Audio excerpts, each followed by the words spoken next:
Alright guys, so I got my 1965 Scout in the background here. It's got a 350 Chevy in it, does nice burnouts as well, 427 gears. So it is loud as hell, it's droney as hell because there is no interior stuff. And the interior is basically the first thing I started on this car because, as you know, what gets neglected on a 4x4 is definitely the interior. So I wanted to make it very nice. There it is right there, is go topless. I think I'll put a bikini on after the top comes off, and my doors may come off as well because they come off so easy. So let's do this.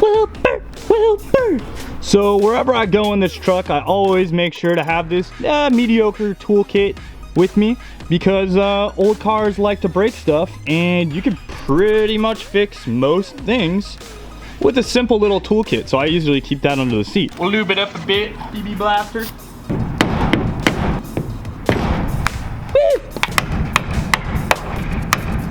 Here it comes.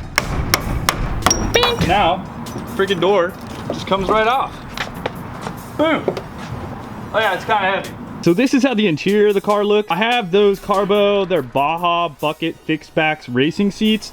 I made these brackets up a long time ago, like out of spare garage door steel. Anyways, I just kind of made up these like simple brackets and like welded them up or whatever. And they work out pretty well. They're obviously fixed and super damn solid. So, yep. Yeah, there's no sound deadening, so it sounds like this. That's kind of how it sounds as you're driving down the road. Now, this is the difference on the Carbo seats. What happens when they sit in the sun? They fade like hell. I actually called these guys because, like, when I first had them, I had a seat belt like this, and you could like see the outline. Like, see right there how it's kind of darker? That's literally from the seatbelt sitting there. They got sunburned. So I called them up. They gave me a new set of covers. But at that time I said, well, screw it, because they're just gonna fade again. So I'm just rocking these until they get more screwed up. And it's been, I don't know, 3-4 years, something like that. The back, that's the color it's supposed to be, nice and black.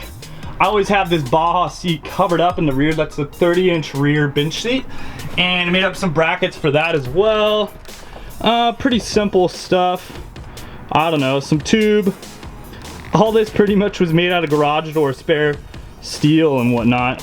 They're barely bolted down, so I'm gonna take that seat out as well when we pull off the top. While we're at it, we're gonna go ahead and just pull off this side real quick. So again, just gonna take my screwdriver, whack, whack, whack, whack, whack, whack, whack, whack, whack, whack, bing. All right. Boom, right on. Gotta love this old school engineering. Super easy. Okay. Oh yeah, it's freaking heavy. All I gotta do is just get right up here. I'm gonna get up there with this a 1/2-inch socket. Yep, I said it, 1/2 inch. SAE, standard, America, right there. Most of what my tools are. Also guys, this windshield folds down, which is something pretty cool of the Scout 80s, which is different than the Scout 800s. This is the first model of International Scout. I think I forgot to tell you guys that. International, and you might say, I thought it was a Bronco. Well, guess what? Ford jacked that design from International in 1961, because I think the first year of Bronco was,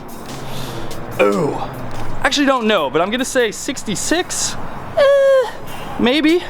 But anyways, they jacked it, they were second, and where do you think they got the design? Right there, guys, right there.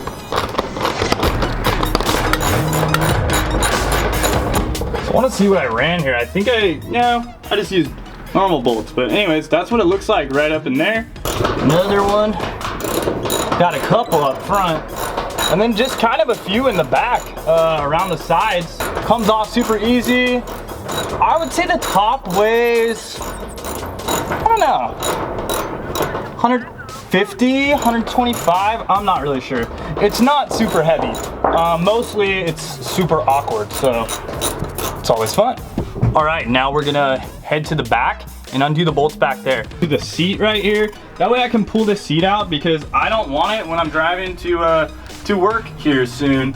because I don't want it to get faded. I have to put a cover on it or else this stuff will totally fade, and I always have this covered up. I just kind of took it off to show you guys. I used grade 8 on this because, well, besides looking cool, it's obviously a little bit stronger, so why not go 8, which is great. Oh, that was pretty lame. That was pretty lame. And get the passenger side real quick. So another bit of old school tech. Do you know what these are for? Those are to open up the tailgate. This is like what old school trucks had. You just slide it, go like that, hit up this side, go like that. All right, put that in, give it a little twist. Now it's unlocked and we can go ahead and open this up. Something really cool too. Check this out, guys. Watch this little piece right here. It's gonna go bink. You see that? Boom, rests right on there. Now watch this. Boop. Boom, right back down. Bam, bam, bam, bam, bam, bam, bam, bam. That's what I'm talking about, 1960s tech. So we got a lock on it also. So you can lock it on in. That way you can drive around with your tailgate open or your back hatch or whatever the hell you want to call it. And that happens on both sides here. Boom, lock in both the sides. Now you're driving like that, pretty badass. Showed you before, it's just got the hooks right here. You give it a nice firm grab, and then what you can do is hook these in like that, and now that allows you to put pressure on the tailgate so that you have a nice level surface. Boom, boom, boom. So this is a cover that I always throw on the seat just to cover it up and make sure it doesn't get sunburned. This is actually like just a travel bag, like one of those things you just, like a sack, it's a waterproof sack, you put stuff in it. I use it for camping too, and I can bungee it down. Can't forget the theft deterrent system. I actually got this for free. Some guy stopped by my house and said, you don't have a club on that. Pulled this out of the back of his old school Cadillac and gave it to me. Thanks a lot, dude, if you're watching. Probably not watching, but if you are, thanks a lot. All right, guys, so I didn't get that on film, but anyways, this fence post that's like 6 feet tall that I had the camera on, totally kicked out, and now my microphone is totally whacked and bent, so it's really weird to look at the camera because I feel like I'm looking like this or something. But anyways, that totally broke, so that sucks. And then the screen totally bent. I'll try to show you guys a picture here. Unfortunately, the camera was not rolling when it fell, I guess, or maybe it was and it just didn't record. I'm not sure, but that totally sucks. This is the damage right here. It's friggin' totally bent, so that sucks. But it is still working. The touchscreen still works. Canon 70D. Try to bend it back a little bit. You can see it totally cracked right here. Let's hope it doesn't shatter the screen when I do this. But if I can bend this just a tad, then I think I'll be able to bend it back a bit. Can't do this, or at least like stab myself in the hand. One of the two. What I'm trying to do right here is just kind of bend this part out so it can go back over the screen, and hopefully I can like squish it back in there so that it'll kind of close. That would be good. It is all steel construction. I mean, steel and a polymer and whatnot, so pretty good as far as quality goes. That took a pretty mean drop. Yeah, it took 6 feet onto the screen. I'm like 6 foot tall, so it fell from right there to right there. Not cool. Should be able to just maybe bend it back, so let's give this a try. Push it in. Ugh. And it's a little bit better, but not amazing. So the camera still works, so that's good. So let's continue with this. To take these couple of bolts off, I got like 2 back here and I got 2 over here. So we're gonna undo those, and then we should be able to pop the top. Right arrow, 7/16. Right arrow, right arrow, 7/16. And we can use our 7/16, and I'll get this sucker off, y'all. Woo. Well, after I take all the bolts out, I just usually like to put the thing on my back. Right home, lift up, kind of try to get it balanced. Start moving backwards.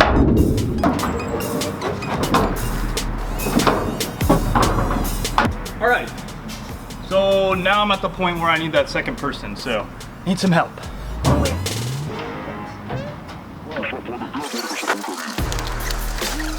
That's the roll cage in there. It's kind of crap. Someday I want to build a new one, because it's not that awesome. Looks cool though, just not that awesome. So this is the bikini top right here.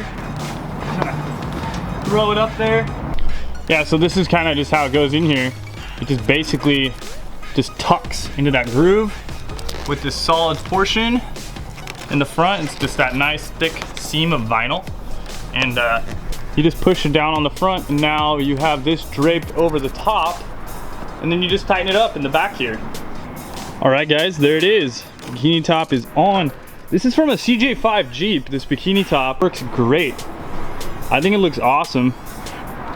That's how it looks. It's got that on the top. Boom, you're covered up so you don't get sunburned or anything like that. All right guys, so I hope you liked that video. You know, something a little bit different. I haven't really pulled out my Scout in quite some time. I drove it this weekend, but besides that, I haven't driven it in like 3 months. So I'm gonna drive it to work tomorrow. Should be pretty fun. It'll be nice and cool because it's about like 100 degrees outside. So, you know, anywhere between 80 and 100 when I get off work at about 4:30. All right, so we'll talk to you guys soon. Later, and wrench on. Fire extinguisher's over there. You shouldn't have to use it, so let's get to it.